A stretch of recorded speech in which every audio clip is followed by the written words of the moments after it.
فرودگاه دوشنبه امروز نظر به روزهای دیگر پرآدم بود. مردم اینجا منتظر زایران تاجیک هستند که اولین گروهشان از عربستان سعودی برگشت. بازگشت حاجیان از مکه و مدینه روز 11 سپتامبر شروع شد و تا 26 سپتامبر ادامه می‌کند. گروه 186 نفری را در دوشنبه نه تنها خویشاوندان بلکه مقامات هم پیشواز گرفتند تا به آنها مقررات نوی را شرح بدهند که اجازه نمی‌دهد عیادت حاجی ها مثل سالهای پیشین با شکوه صورت بگیرد.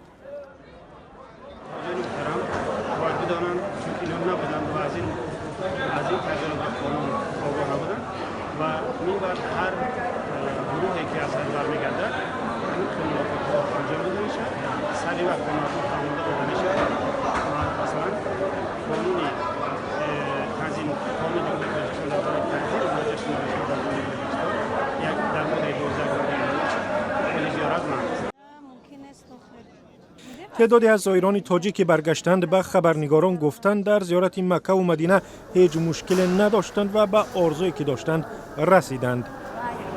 همه بهترین حرمت میکردن، پیشواز میگرفتن، بسیار خوب.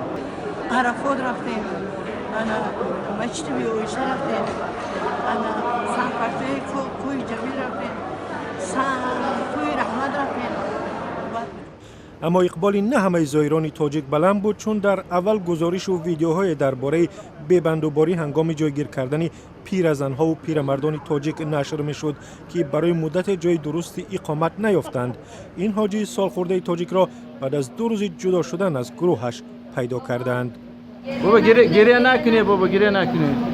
این سال از تاجیکستان 6000 نفر به زیارت مکه و مدینه رفتند که نظر به سالهای گذشته تعدادشان کمتر است.